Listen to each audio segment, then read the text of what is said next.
तो अपन स्टार्ट करते हैं राजस्थान की ऐतिहासिक पृष्ठभूमि। ये जो ओल्ड आरबीएससी है ना, वो 9th क्लास उससे स्टार्ट कर रहे हैं अपन इसको, ठीक है। तो इसमें पहला चैप्टर है राजस्थान की ऐतिहासिक पृष्ठभूमि।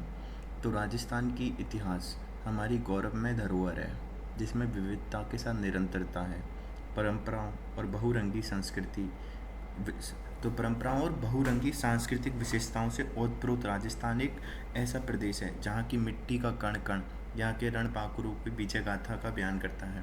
यहाँ के शासकों ने मातृभूमि की रक्षा हेतु सहर्ष अपने प्राणों की आहुति दी है। कहते हैं कि राजस्थान के पत्थर भी अपना इतिहास बोलते हैं।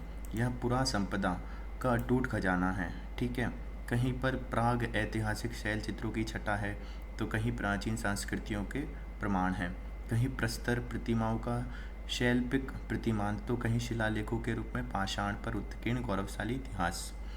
कहीं समय का ऐतिहासिक बखान करते प्राचीन सिक्के, तो कहीं अभेद्य दुर्ग और जीवंत स्मारकों का संगम आदि राजस्थान के कस्बों, शहरों और उजड़ी बस्तियों में देखने को मिलता है।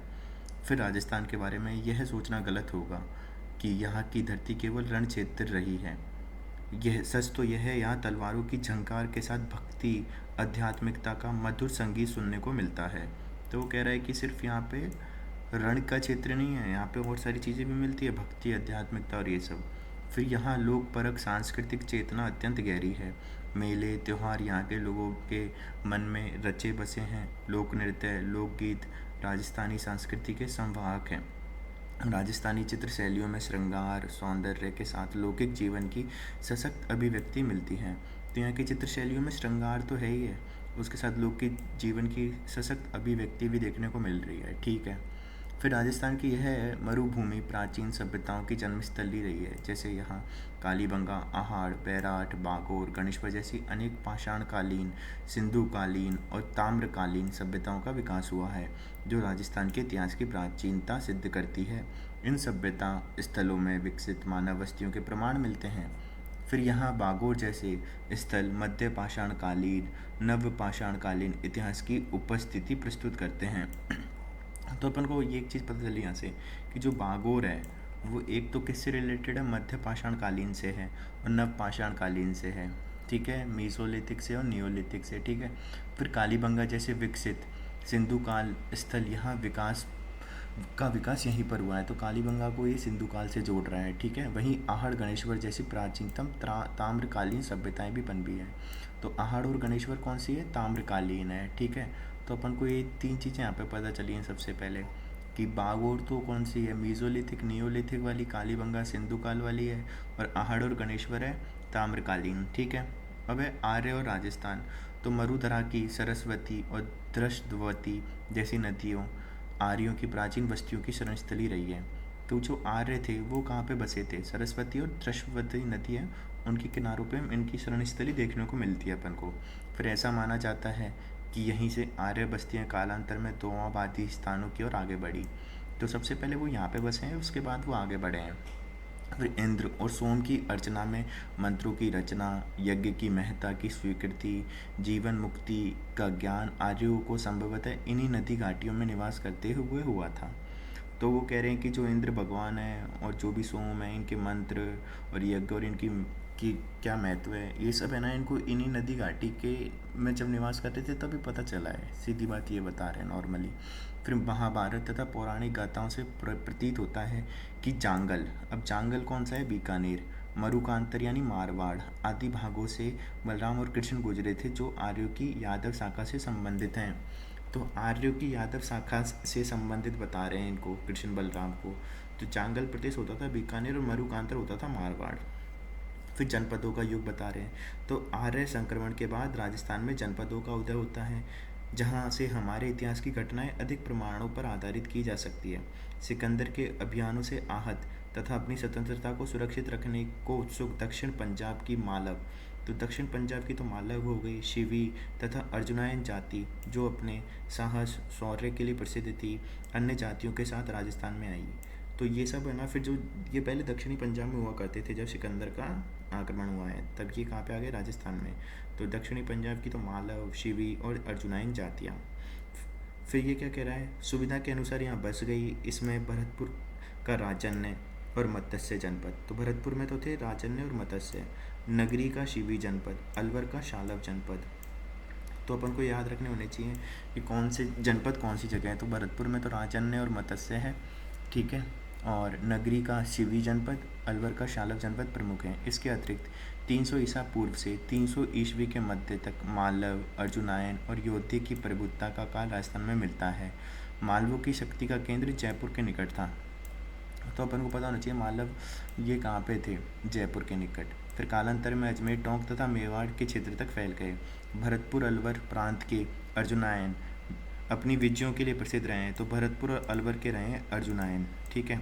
इसी प्रकार राजस्थान के उत्तरी भाग में योद्धे भी एक शक्तिशाली गणतंत्रीय कबीला था। योद्धे संभवतः उत्तरी राजस्थान की कुषाण शक्ति को नष्ट करने में सफल हुए, जो रुद्रदामन के लेख से स्पष्ट है। तो योद्धाओं ने कुषाणों को हराया था। ये अपन को जानकारी कहाँ से मिल रही है, रुद्रदामन का जो लेख है वहाँ से मिल रही है। तो पता होना चाहिए योद्धा ने हराया है कुषाणों को। वो पूछ लेगा कि इनमें से कौन से जनपद ने, कौन सी जो गणतंत्र है उसने हरवाया था। तो अपन को पता होना चाहिए योद्धा ने। फिर लगभग दूसरी सदी ईसा पूर्व से तीसरी सदी ईस्वी के काल में राजस्थान के केंद्रीय भागों में बौद्ध धर्म का काफ़ी प्रचार था, परंतु योद्धे तथा मालवों के यहाँ आने से ब्राह्मण धर्म को प्रोत्साहन मिलने लगा। बौद्ध धर्म के हाश चिन्ह दिखाई देने लगे। गुप्त राजाओं ने इन जनपदीय गणतंत्रों को समाप्त नहीं किया, परंतु इन्हें अर्ध आश्रित रूप में बनाए रखा। ये गणतंत्र उन आक्रमण के धक्के को सहन नहीं कर पाए और अंततः 6ठी शताब्दी के आते आते यहाँ से सदियों से पनपी गणतंत्रीय व्यवस्था सर्वदा के लिए समाप्त हो गई। तो सीधी बात है, जो भी गणतंत्र थे उनको गुप्तों ने नहीं हराया है। उनको किसने हराया है, उनको किन्होंने ख़त्म किया है, तो उन्होंने ख़त्म किया है। उनके बाद वो ख़त्म हो गए। अपन को ये चीज़ भी पता चल रही है यहाँ से। फिर मौर्य और राजस्थान। तो राजस्थान के कुछ भाग में मौर्य के अधीन या प्रभाव के क्षेत्र में थे। अशोक के बैराट शिलालेख और उसके उत्तराधिकारी कुणाल के पुत्र संप्रति द्वारा बनाए गए मंदिर मौर्यों के प्रभाव की पुष्टि करते हैं। तो वो पूछेगा कि ये जो बैराट के शिलालेख हैं और उनके जो मंदिर हैं किसने बनाए हैं, तो उनके उत्तराधिकारी थे कुणाल, उसके पुत्र संप्रति द्वारा बनवाए गए हैं, संप्रति। फिर कुमारपाल प्रबंध तथा अन्य जैन ग्रंथों से अनुमानित होता है कि चित्तौड़ का किला, चित्रांग तालाब मौर्य राजा चित्रांग ने बनवाया। तो चित्तौड़ का किला और ये किसने बनवाया, चित्रांग ने। चित्तौड़ से कुछ दूर मानसरोवर तालाब पर राजा मान का मौर्य वंशी माना जाता है, जो मौर्य वंशी माना जाता है।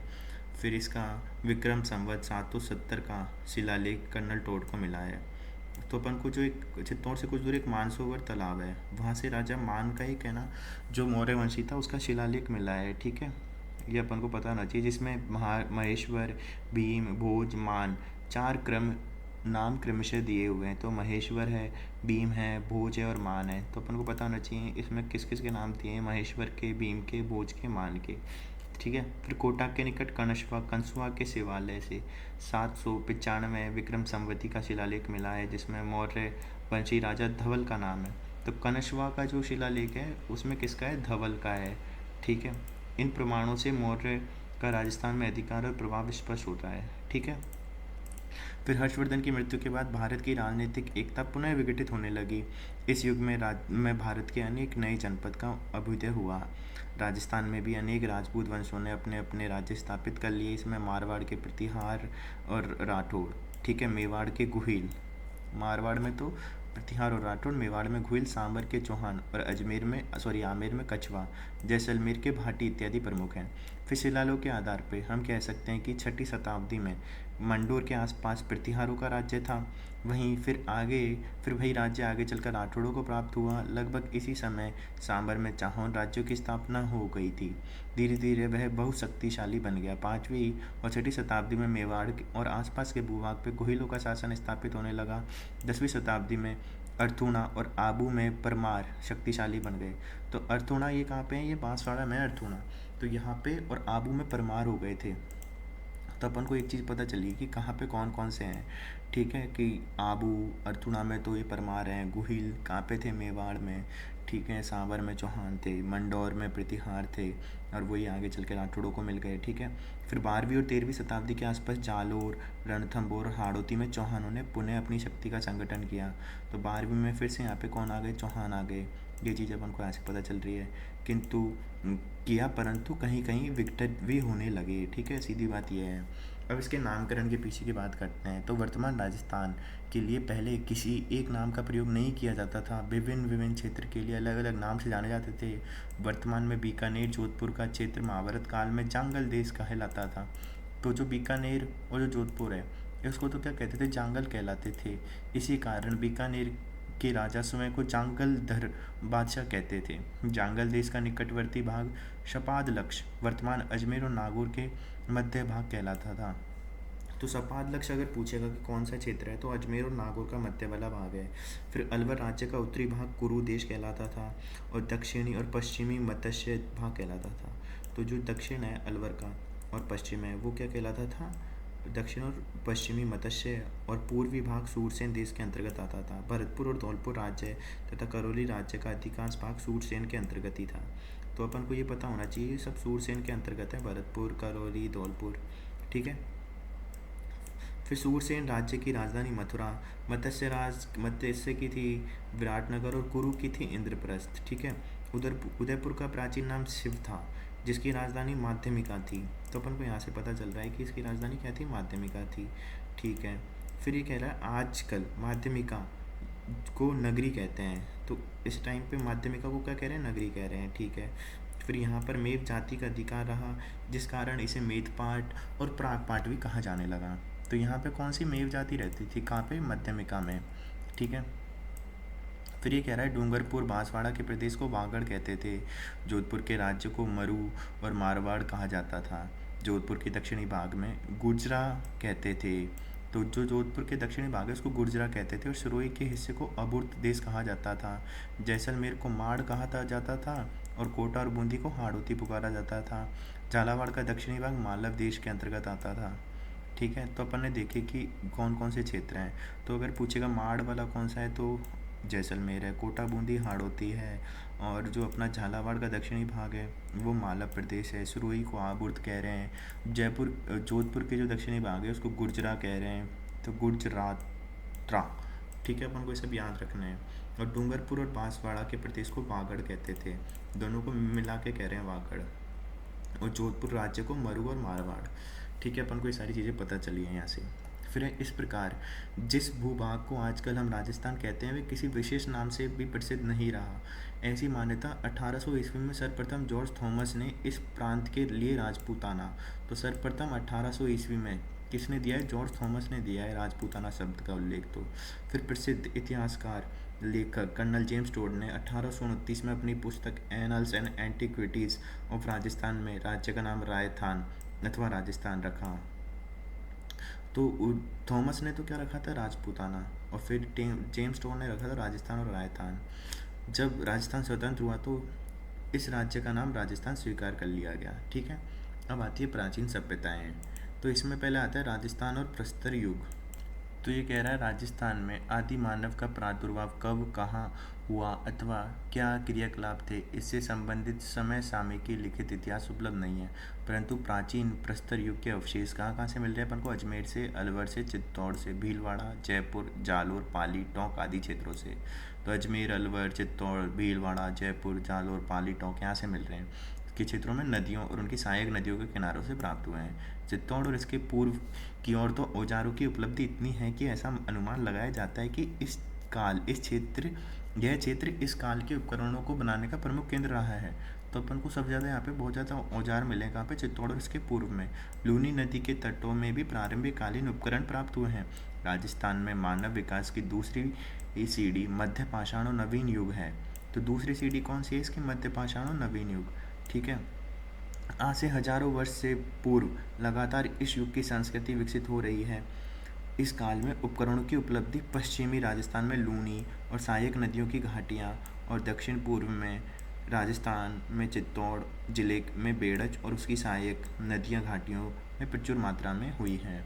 तो ये अगर जो अपना जो मध्य पाषाण है, मीज़ोलिथिक और नियोलिथिक है, इसके उपकरण आपको कहाँ मिले हैं, तो इसके अपने मिले कहाँ पे, पश्चिमी राजस्थान में तो लूनी और उसकी सहायक नदी घाटियों से। फिर दक्षिणी पूर्वी राजस्थान में चित्तौड़गढ़ में बेड़च और उसकी सहायक नदियाँ घाटियाँ, वहाँ से इसके मिले हैं अपन को। फिर बागोर और तिलवाड़ा के उत्खनन से भी नवीन पाषाणकालीन तकनीक उन्नति का अच्छा प्रकाश पड़ा है। तो अपन को यहाँ से मिले हैं नवपाषाण और मध्यपाषाण काल वाले।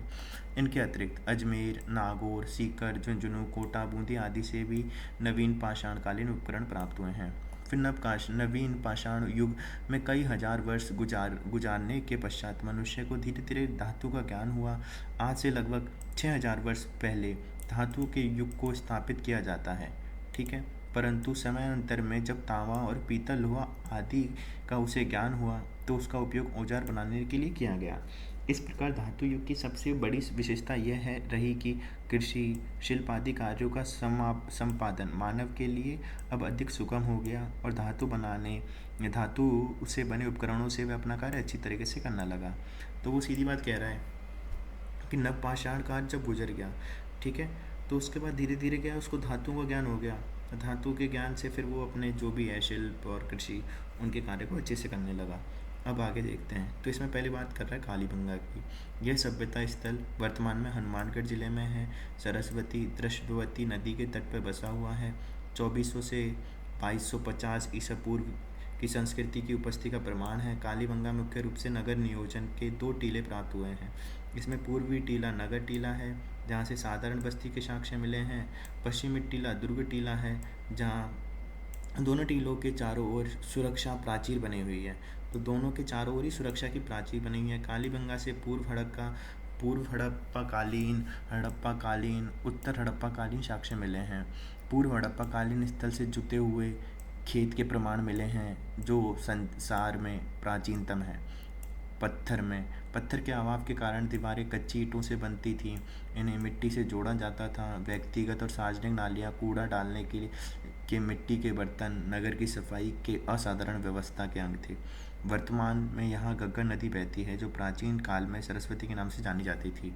यहाँ से धार्मिक प्रमाण के रूप में अग्निवेदियों के साक्ष्य मिले हैं। धूप में पकाई गई ईंटों का प्रयोग किया जाता था। यहाँ संभवतः धूप में पकाई गई ईंटों का प्रयोग किया जाता था। यहाँ से प्राप्त मिट्टी के बर्तन और मुहरों पर जो लिपि अंकित की गई है वह सैंधव लिपि से मिलती जुलती है, जिसे अभी तक पढ़ा नहीं जा सका है। कालीबंगा से पानी के निकास के लिए लकड़ी व ईंटों की नालियाँ बनी हुई मिलती हैं। ताम्र से बने कृषि के कई औजार भी यहाँ आर्थिक उन्नति के परिचायक हैं। कालीबंगा की नगर नियोजन योजना सिंधु घाटी की नगर योजना के अनुरूप दिखाई देती है। कालीबंगा के निवासियों की मृतकों के प्रति श्रद्धा और धार्मिक भावनाओं को व्यक्त करने वाली 3 समाधियाँ मिलती हैं। दुर्भाग्यवश ऐसी समृद्ध सभ्यता का ह्रास हो गया, जिसके कारण संभवतः सूखा, नदी मार्ग में परिवर्तन इत्यादि माने जाते हैं। तो इन्होंने पूरा कालीबंगा के बारे में बताया कि यहाँ पे क्या क्या मिल रहा है, ठीक है, और उसका कैसे कैसे ख़त्म हो गई। फिर अगला है आहड़। तो वर्तमान उदयपुर जिले में स्थित आहड़ दक्षिणी पश्चिमी राजस्थान का सभ्यता केंद्र था, ठीक है। तो दक्षिणी पश्चिमी राजस्थान में है आहड़। फिर यह सभ्यता बनास नदी की सभ्यता का प्रमुख भाग थी। ताम्र सभ्यता के रूप में प्रसिद्ध है ये। पहले तो यह सभ्यता आयड़ नदी के किनारे पर मौजूद थी। यह ताम्रवती नगरी धूलकोट के नाम से भी प्रसिद्ध है, ठीक है। यह सभ्यता आज से लगभग 4000 वर्ष पूर्व बसी थी। विभिन्न उत्खनन के स्तर से पता चलता है कि बसने से लेकर 18वीं सदी तक यहाँ कई बार बस्ती बसी और उजड़ी। ऐसा लगता है कि आहड़ के आसपास तांबे की अनेक खाने के होने से सतत रूप से इस स्थान के निवासी इस धातु के उपकरणों को बनाते रहे। उसे एक ताम्रयुगी कौशल केंद्र बनने का सौभाग्य प्राप्त हुआ है, ठीक है। तो ताम्रयुग है, सबसे बड़ी बात तो यही है। फिर 500 मीटर लंबे धूलकोट के टीले से तांबे की कुल्हाड़ियाँ, लोहे के औजार, बांस के टुकड़े, हड्डियाँ आदि प्राप्त हुए हैं। अनुमानित है कि मकानों की योजना में आंगन या गली या खुला स्थान रखने की व्यवस्था थी। एक मकान में 4 से 6 बड़े चूल्हों का होना आहड़ में वृहद परिवार या सामूहिक भोजन बनने की व्यवस्था कर प्रकाश डालते हैं। आहड़ से खुदाई से प्राप्त बर्तन और खंडित टुकड़ों में हमें उस युग की मिट्टी के बर्तन बनाने की कला का अच्छा परिचय मिलता है। यहाँ तृतीय ईसा पूर्व से प्रथम ईसा पूर्व की यूनानी मुद्राएं भी मिली हैं। तो यहाँ पे यूनानी मुद्रा भी मिल गई है। इनसे इतना तो स्पष्ट है कि उस युग में राजस्थान व्यापार विदेशी बाजारों से था। तो युग में राजस्थान का व्यापार विदेशी बाजारों से भी था, अपन को ये पता चल गया। बनास सभ्यता की व्यापकता और विस्तार गिलुंड, बागोर और आसपास के स्थानों से प्रमाणित है।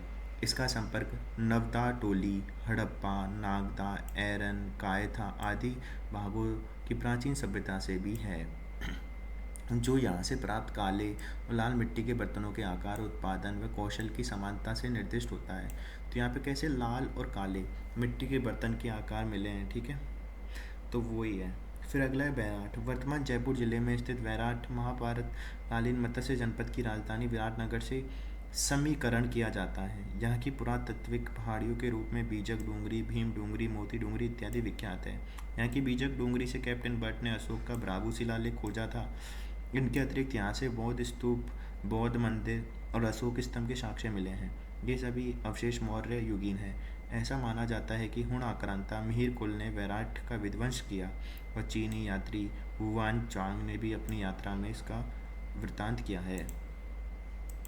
सभ्यता के अन्य प्रमुख केंद्र देखें तो पाषाणकालीन सभ्यता के केंद्र बागोर से भारत में पशुपालन के प्राचीनतम साक्ष्य मिले हैं। ताम्रयुगीन सभ्यता के दो वृहद समूह सरस्वती और बनास नदी के कांठे में पनपे थे, जिनका वर्णन ऊपर के पृष्ठों में किया गया है। इसी प्रकार राजस्थान में अन्य कई महत्वपूर्ण केंद्र रहे हैं जो इस युग के वैभव की दुहाई दे रहे हैं। गणेश्वर, खेतड़ी, दरीबा, ओजियाना, कुराड़ा आदि से प्राप्त ताम्र और ताम्र उपकरणों का उपयोग अधिकांश राजस्थान के अतिरिक्त हड़प्पा, मोहनजोदड़ो, रोपड़ आदि में भी होता था। तो अपन को पता चल गया ये सभी ताम्र वाली हैं, ठीक है। ओजियाना, कुराड़ा, खेतड़ी, दरीबा, गणेश्वर। फिर सोनारी, ईशवाल, जोधपुरा, रेड इत्यादि से लोहयुगीन सभ्यता के अवशेष मिले हैं। तो ये कौन सी हो गई? लोहयुगीन हो गई, सोनारी हो गई, ईशवाल हो गई, जोधपुरा, रेड, ठीक है। फिर अतः सरस्वती, दृष्टवती, बनास, बेड़ज, आहड़, लूनी इत्यादि नदियों की उपत्यकाओं में दबी पड़ी कालीबंगा, आहड़, बागोर, गिलुंड, गणेश्वर आदि बस्तियों से मिली प्राचीन वस्तुओं में से एक विकसित और व्यापक संस्कृति का पता लगा है। ये सभ्यताएं न केवल स्थानीय सभ्यता का प्रतिनिधित्व करती थी, अपितु चित्रकला, भांड शिल्प और धातु संबंधी तकनीकी कौशल में पश्चिमी एशिया, इराक, अफ्रीका आदि देशों की प्राचीन सभ्यताओं से संपर्क में थी। तो अपन ने यहाँ तक पढ़ लिया है, ठीक है।